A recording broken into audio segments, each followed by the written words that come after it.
Olá, seja muito bem-vindo ao nosso plano de leitura da Bíblia anual. Estamos juntos, dia após dia, vencendo esse desafio, lermos a Bíblia em um ano, tá? Convidando você que nos ouve agora e quer começar, vem com a gente. Nós temos uma playlist aqui no canal desde o primeiro dia. Ou você pode começar de onde você está hoje e aí você vai seguindo a sequência do plano, ok? Vamos em frente, vamos nós. Estamos em 2 Samuel, anote os capítulos de hoje, 2 Samuel capítulos 15 e 16 e 1 Coríntios capítulo 10. Já pega aí sua Bíblia, já prepara o ambiente, junta o familiar que está aí por perto, ou se você estiver em trânsito, né? Prepare aí, abra o seu coração e vamos à palavra de Deus. Vamos ao nosso tempo na palavra. 2 Samuel 15, verso 1.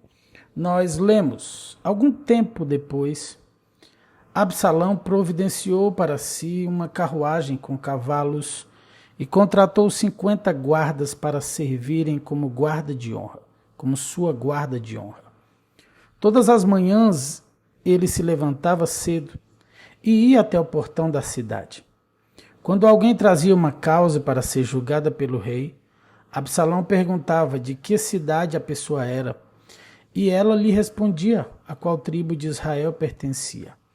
Então Absalão dizia: sua causa é justa e legítima.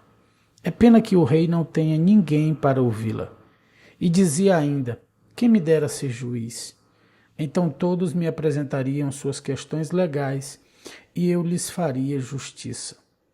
Quando alguém ia se prostrar diante dele, Absalão não o permitia. Ao contrário, tomava-o pela mão e o beijava. Fazia isso com todos que vinham ao rei pedir justiça, e desse modo ia conquistando o coração de todos em Israel. Passado quatro anos, Absalão disse ao rei: deixe-me ir a Hebrom para cumprir o voto que fiz ao Senhor. Enquanto eu estava em Jesur, na Síria, prometi oferecer sacrifícios ao Senhor em Hebrom, caso ele me trouxesse de volta a Jerusalém. Está bem, disse o rei, vá e cumpra seu voto. Então Absalão foi a Hebrom. Enquanto estava lá, porém enviou em segredo mensageiros para todas as tribos de Israel. Eles diziam às pessoas: assim que ouvirem as trombetas, digam: Absalão foi coroado rei em Hebrom. Absalão levou consigo 200 homens de Jerusalém como seus convidados, mas eles não faziam ideia de suas intenções. Enquanto Absalão oferecia os sacrifícios, mandou chamar Aitofel, um dos conselheiros de Davi, que vivia na cidade de Gilo. Em pouco tempo, muitos outros se uniram a Absalão e a conspiração ganhou força. Logo um mensageiro chegou a Jerusalém para informar Davi. Todo Israel se uniu a Absalão. Então devemos fugir de imediato ou será tarde demais? Disse Davi a seus conselheiros.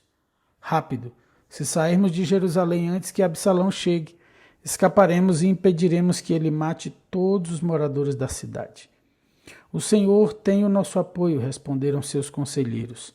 Faça o que lhe parecer melhor. Então o rei e toda a sua família partiram de imediato. Ele deixou para trás apenas 10 concubinas para cuidarem do palácio.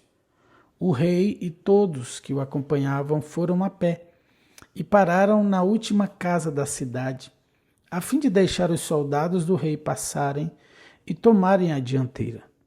Também iam com Davi sua guarda pessoal e 600 homens de Gate.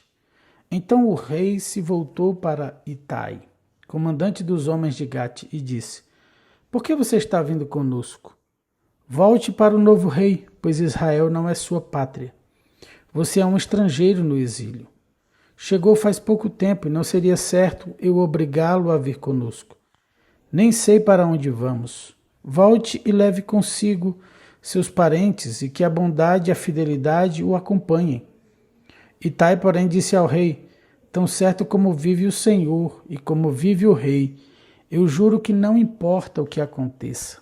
Irei aonde for o meu senhor, o rei, seja para viver ou para morrer.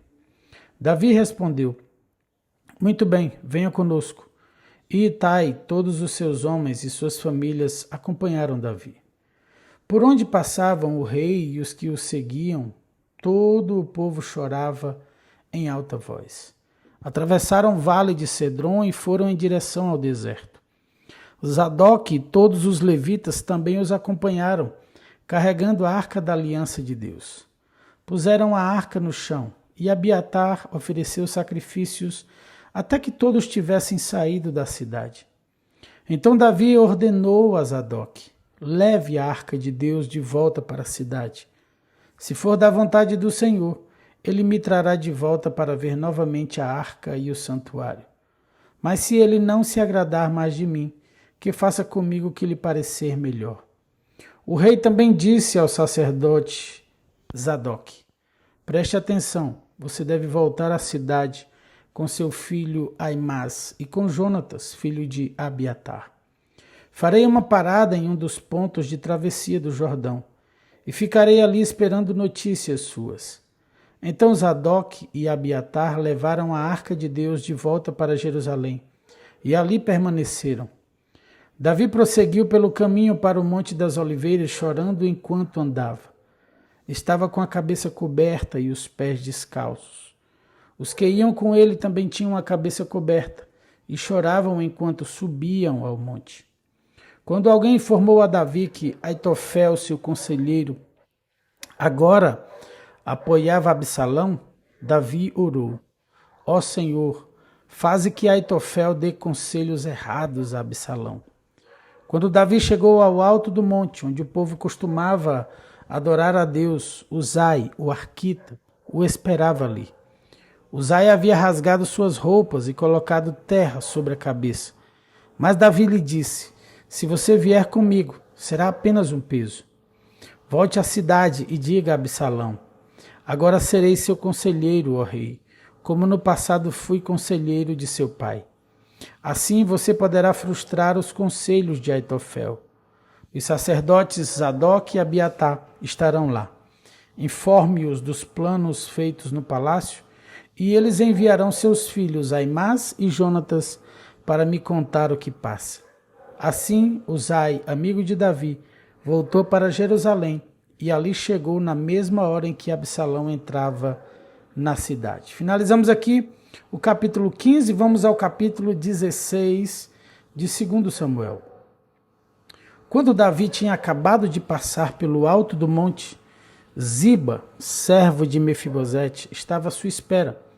Tinha 2 jumentos carregados com 200 pães, 100 bolos de passas, 100 frutas de verão e uma vasilha de couro cheia de vinho. Para que tudo isso? Perguntou o rei. Ziba respondeu: os jumentos são para a família do rei montar, e o pão e as frutas de verão são para os servos comerem. O vinho é para os que ficarem exaustos no deserto. E onde está Mefibosete, neto de seu senhor Saul? Perguntou o rei. Ziba respondeu: ficou em Jerusalém, pois disse: hoje o povo de Israel me devolverá o reino de meu avô Saul. Então o rei disse a Ziba: nesse caso dou a você tudo que pertence a Mefibosete. Humildemente me prostro, respondeu Ziba, que o meu senhor o rei sempre se agrade de mim. Quando o rei Davi chegou a Baurim, um homem do povoado saiu ao seu encontro e começou a amaldiçoá-lo. Era Simei, filho de Gera, do mesmo clã da família de Saul. Atirava pedras contra o rei, seus oficiais e os guerreiros que o cercavam. Saia daqui, assassino, bandido, gritava para Davi. O Senhor lhe está retribuindo por todo o sangue derramado no clã de Saul. Você roubou o trono e agora o Senhor o entregou a seu filho Absalão. Finalmente está provando de seu próprio remédio, pois é assassino. Então Abisai, filho de Zeruia, disse: por que este cão morto amaldiçoa meu senhor, o rei? Dê a ordem e eu cortarei a cabeça dele. O rei, porém, disse: quem pediu a opinião de vocês, filhos de Zeruia? Se o Senhor mandou este homem me amaldiçoar, quem são vocês para questioná-lo? Então Davi disse a Abisai e a todos os seus servos: meu próprio filho procura me matar. Não teria este parente de Saul ainda mais motivos para fazer o mesmo? Deixem-no em paz, que ele me amaldiçoe, pois foi o Senhor que o mandou. Talvez o Senhor veja que tenho sido injustiçado e me abençoe por causa dessas maldições de hoje. Assim Davi e seus homens prosseguiram em seu caminho. Simei os seguia pela encosta de um monte próximo, amaldiçoando Davi e atirando pedras e terra contra ele. O rei e todos que o acompanhavam chegaram exaustos ao rio Jordão, e por isso descansaram ali.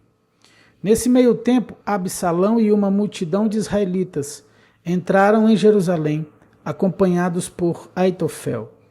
Quando Uzai, o arquita, amigo de Davi, chegou à cidade, foi logo ao encontro de Absalão.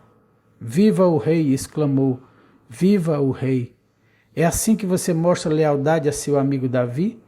Perguntou-lhe Absalão. "Por que não está com ele?" Uzai respondeu. "Estou aqui porque pertenço àquele que é escolhido pelo Senhor e por todos os homens de Israel. Além do mais, é natural que eu sirva ao filho de Davi. Assim como fui conselheiro de seu pai, agora serei seu conselheiro." Então Absalão se voltou para Aitofel e perguntou: "O que devo fazer agora?" Aitofel respondeu: "Tenha relações com as concubinas que seu pai deixou aqui para tomar conta do palácio. Então todo Israel saberá que você insultou seu pai, de tal modo que será impossível haver reconciliação. Isso encorajará os que estão do seu lado." Então armaram uma tenda no terraço do palácio, e ali Absalão teve relações com as concubinas de seu pai, à vista de todo Israel. Absalão seguiu os conselhos de Aitofel, como Davi tinha feito, pois as palavras de Aitofel pareciam sábias, como se fossem um conselho dado pelo próprio Deus. E aqui nós finalizamos os capítulos do Antigo Testamento. Vamos a 1 Coríntios capítulo 10, Novo Testamento, nós lemos: "Irmãos, não quero que vocês se esqueçam do que aconteceu muito tempo atrás, quando nossos antepassados foram guiados por uma nuvem que ia adiante deles e atravessaram o mar. Na nuvem e no mar, todos foram batizados como seguidores de Moisés. Todos comeram do mesmo alimento espiritual e todos beberam da mesma água espiritual, pois beberam da rocha espiritual que os acompanhava. E essa rocha era Cristo. No entanto, Deus não se agradou da maioria deles, e seus corpos ficaram espalhados pelo deserto. Tais coisas aconteceram como advertência para nós, a fim de que não cobicemos o que é mal, como eles cobiçaram, nem adoremos ídolos, como alguns deles adoraram. Segundo as Escrituras, todos comeram e beberam e se entregaram à farra. E não devemos praticar a imoralidade sexual, como alguns deles praticaram. E morreram 23.000 pessoas num só dia. Também não devemos pôr Cristo à prova, como alguns deles puseram, e foram mortos por serpentes. E não se queixem, como alguns deles se queixaram, e foram destruídos pelo anjo da morte. Essas coisas que aconteceram a eles nos servem como exemplo. Foram escritas como advertência para nós que vivemos no fim dos tempos. Portanto, se vocês pensam que estão de pé, cuidem para que não caiam. As tentações em sua vida não são diferentes daquelas que outros enfrentaram. Deus é fiel e Ele não permitirá tentações maiores do que vocês podem suportar. Quando forem tentados, Ele mostrará uma saída para que consigam resistir. Portanto, meus amados, fujam do culto aos ídolos. Vocês são pessoas sensatas.